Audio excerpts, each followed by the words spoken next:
Welcome to Real World Real Estate, where we will explore, examine, and explain the real process of buying or selling real estate. Here is your host, Stephen Clyde. Hey everybody, welcome back to Real World Real Estate. I'm Stephen Clyde, your host. I'm with RE/MAX Preferred, RE/MAX of Cherry Hill.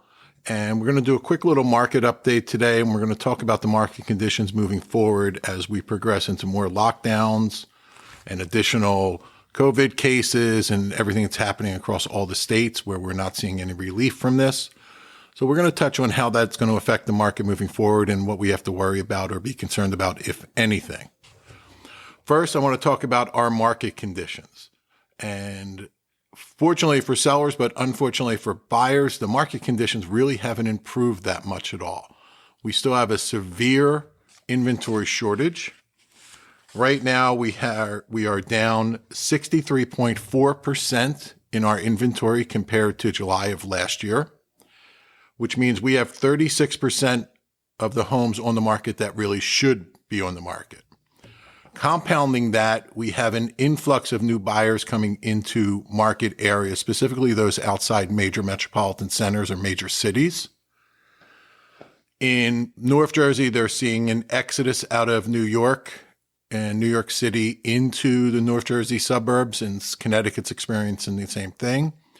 Down here in South Jersey, we're experiencing that with Philadelphia, where we're getting an exodus out of the city into the South Jersey suburbs.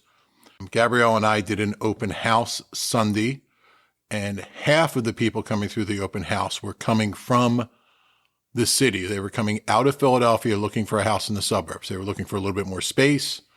They were looking for a little bit more safety and security because of all the rioting and everything going on.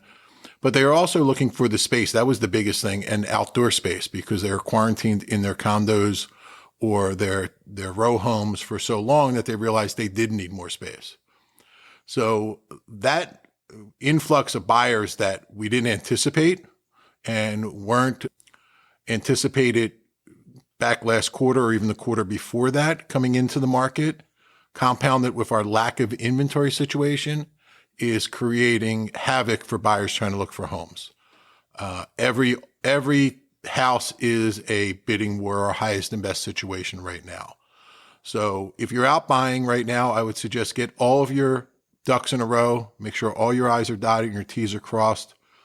You've got your pre-approval ready. You've got your proof of funds ready. You don't have another house to sell. You've cleared a contingency, and you've got yourself positioned to present the best offer. And right now, the best advice I can give anyone is go in at full price and hope that you can hold the deal there, because most are going for well over asking price.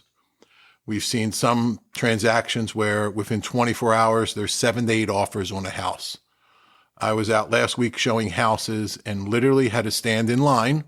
We social distance by 6 feet, but there were 6 agents with their clients there to show the house, and we all had to wait in line to get in and look at the house. So it's great for the seller. This is a real problem for the buyer. So make sure you are ready to go. You've done your homework. You know where you want to live. You're hyper-focused, and you are ready to pull the trigger as soon as you see the house you like. Don't delay and don't put it on the back burner.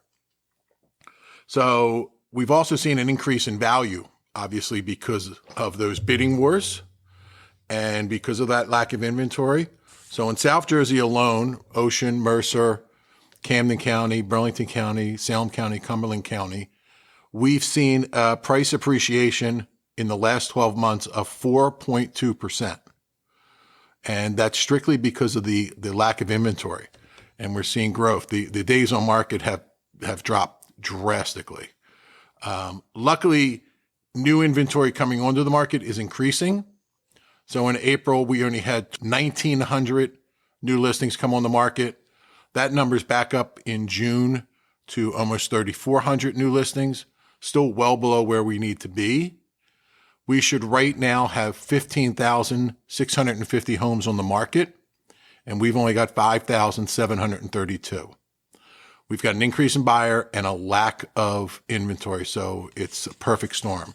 And market accumulation right now, or the inventory accumulation, is at 2.2. which means we have 2.2 months supply of homes currently on the market.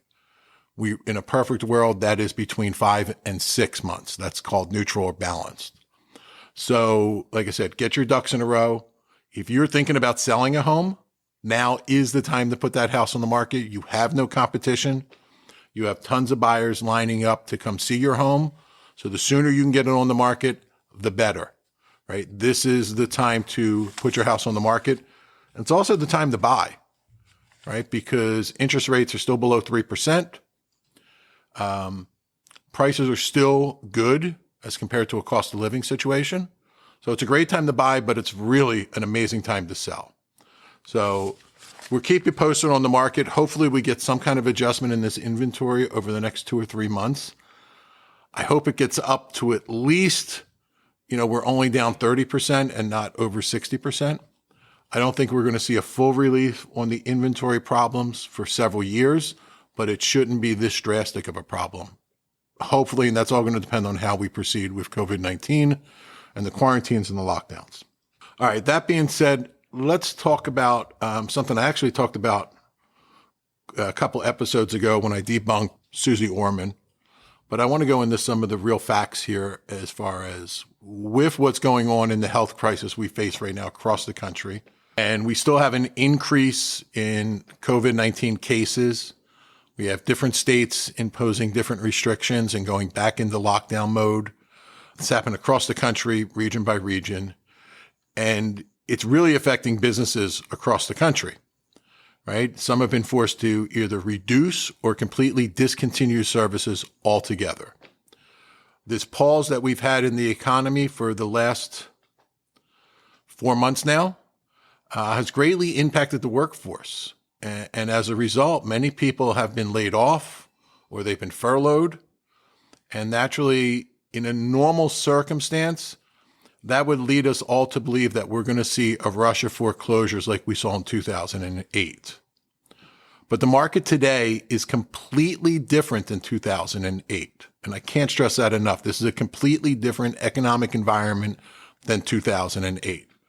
This is an outside phenomenon or pandemic that's affecting the economy. In 2008, the housing market caused the financial crash.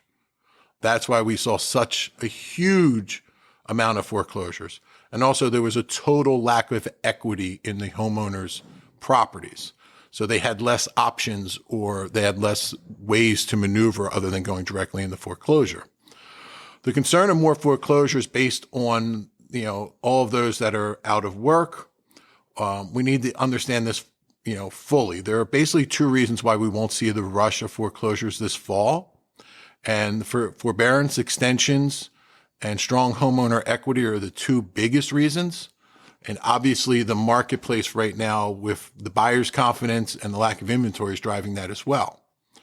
But the forbearance, according to Consumer Financial Protection Bureau, the CFPB, is when your mortgage servicer or lender allows you to temporarily pay your mortgage at a lower payment or pause paying your mortgage completely. All right. This is an option that was not available in 2008 to homeowners. They either made the payments or they went into foreclosure. There wasn't a forbearance option in there.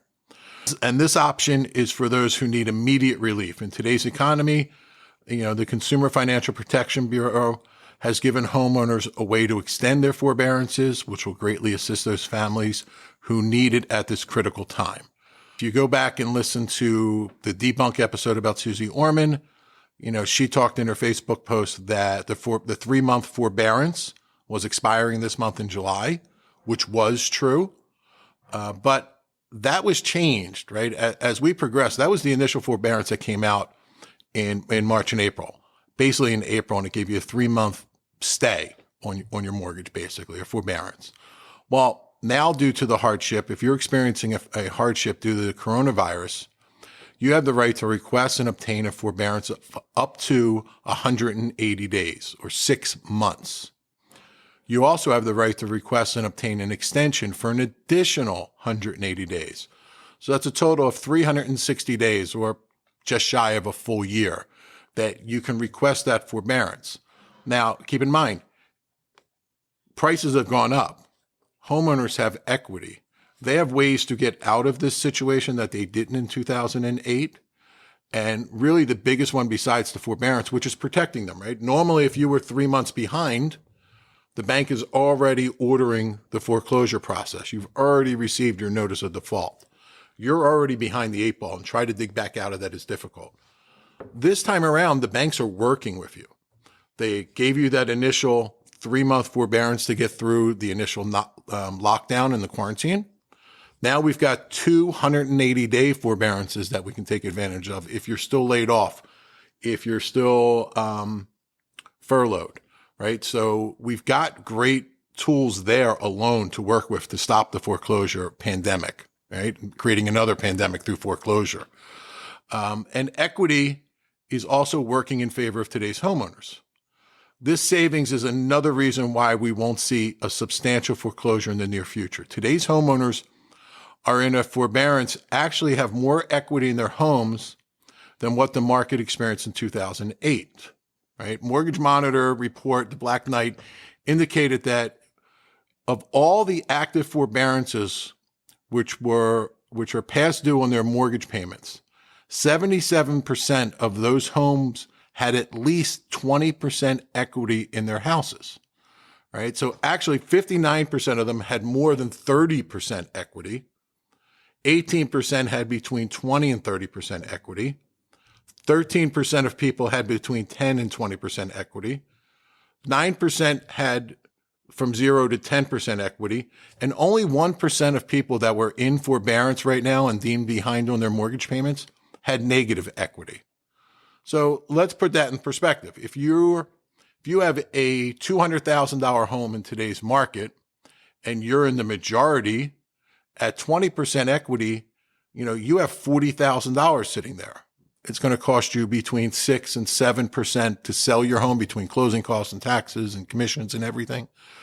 So 7% of that is $14,000, but you have $40,000 in equity, right? So you get $26,000 that you can sell your home, walk away with $26,000, and make the financial adjustment you need to based off of how your circumstances changed during the pandemic.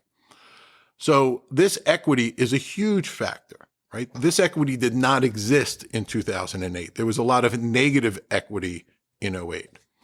And even if there was a reversal in the real estate market, which no economist foresees anytime in the next 5 to 7 years, but let's say there was a 5% drop in the market in the next year due to what's going on right now, right? None of us can foresee it, but let's look at an unprobable and unlikely event, but let's say there's a 5% drop in prices. Okay, well, that $200,000 home we just talked about is now worth $190. Okay, your mortgage balance was $160. It's still going to cost you $14,000 to sell it. So you're still going to make money. You still have profit and equity built into that home, even with a drop in the real estate market. But what we're seeing right now is an increase. More likely by the end of the year, that $200,000 home is going to be worth $210,000 or $208,000, especially if we stay on the same track we're on now with getting between 4 and 5% pricing growth in the market year over year. So there really is no reason for us to anticipate any type of foreclosure issues coming in the fall or even through the winter and the spring at this point. This high level of equity provides options for homeowners, provides options for policymakers, for mortgage investors, for servicers. And these options give them the tools they need to help avoid a downstream foreclosure activity and default-related losses. Many think we may see a rush in foreclosure this fall, but the facts just don't add up in that case. Today's real estate market is completely different than 2008, when we saw many homeowners just walk away when they owed more on their homes than their homes were worth. We're not there now, right? Over 77% of these people have 20% equity in their homes. You're not going to walk away from $20,000, $40,000, $60,000, $80,000 and just walk away from it. That happened in 2008 because those homeowners had zero equity in the home. They had, as I would say, no skin in the game. There was no downside to them walking away. They didn't lose anything if they walk away. All right. So they're not going to walk away from this money. It's worth too much to them. And the equity is stronger and the plans are in place to help those affected weather the storm, right? No one foresaw, although we probably should have, 2008 occurring, and there were no tools in place to do it. And it struck so fast and it was so far reaching that it was almost impossible to deal with it. When we dipped into that great recession and banks and mortgage companies were going out of business left and right, homeowners were buried underwater in their homes. They had no equity. They couldn't make their adjustable rate payments. It's a completely different scenario than we see now. One, a very, very, very slight and small percentage of homeowners take out adjustable rate mortgages. I have nothing to base this number on. It's just my experience, but I would say over 97% of people that are purchasing homes right now are buying a fixed rate mortgage, be it 15 years, 20 years, or 30 years. That rate is fixed. And no matter what happens to the economy, that number doesn't change. The principal and interest payment never changes. The taxes may go up. Homeowners insurance may go up, but the basis of your payment never changes. That is locked in for that time frame. That was different back in 08. Back in 08, there was a lot of adjustable rate mortgages and mortgages that we called the liar mortgages. So none of that exists today. We've got the tools in place, the forbearance is in place. The lenders and the servicers went through 08. They learned from their mistakes. They have the departments and the tools in place to deal with this now because we went through 08. Thank God we went through 08 to get to 2020, because if we didn't have that experience and didn't get those tools in place and know how to handle these situations, we'd never be ready for now, right? So everything is in place on the servicers end. The governments are working to put the relief in place for homeowners and those that are laid off or furloughed and that are out of work now because of what's going on. But the equity's there and the market's there and everything is working in our favor. So as we go into the fall, I actually see greater price increases. I see that one of the things that normally shuts us down a little bit in the fall as we go from August into late September is the back to school move. Well, from everything I'm reading, that's going to be a non-factor this time around. And it may actually drive the real estate market more. As the new school plans come out, and from everything I've read, they should be coming out in the next week to 10 days across the country. And they're going to be different everywhere, obviously. But I think the way we educate our children is going to change drastically, at least in the short term, at least maybe for this school year, maybe the next, I don't know. But that's going to change our real estate market because normally this is a rush right now before the last week in August to get moved in, get settled in, because we want to get unpacked and we go into the kids on the school bus. Well, if we're doing virtual learning, if we're doing virtual school, that may not be an issue for us driving forward. All right. And I think we're just going to see it keep that actually, I believe will drive the real estate market even more, not hurt it. Because if we're going to virtual learning and schooling, and we're also going to virtual jobs, we're going to need more space inside our homes to do those things, right? So you're going to need your own private space to do your virtual work meetings and your Zoom meetings from your children or your wife or your partner or your roommate, whatever it may be. We need more space now because we're all doing video and Zoom meetings and virtual either classes or jobs or meetings. And we need that separate space to do those items, right? We can't be overlapping each other. We can't be sitting next to each other while we're doing those meetings and interfering with each other's input. So that additional space is going to drive, that additional need for space is going to drive the real estate market even more. And it's going to have a drastic effect on the pricing and the availability moving forward. And I think it's basically going to be for the foreseeable future, because I think there's going to be a major shift in how corporations do business and workspace. I believe that virtual is going to become more of the norm than it ever was before. So that's going to allow people to move and live where they want to live, right? You don't have to live within a half hour of your office anymore because your office is a room in your house, right? You don't have to worry about being near the train line or near the bus route or what time I can get over the bridge or through the tunnel or whatever it may be when you're dealing with commuter traffic and that extra half hour to an hour to get back and forth to work every day, that's gone, right? Your office is basically going to become, for most people, a space in their home. The downside to it is the classroom for those of us that have children is going to become space in the home. So you may have only needed 3 bedrooms before, but now you need 4 bedrooms plus a den to accommodate these virtual work and learning scenarios. So these factors are all going to drive the market stronger moving into the fall and the winter. Those compounded with interest rates at 2.75%, 3%. I mean, these are historical lows. So that's going to continue to drive the market. And then we factor in what I talked about before, those buyers that are exiting the city centers. They're now putting more pressure on the suburban markets.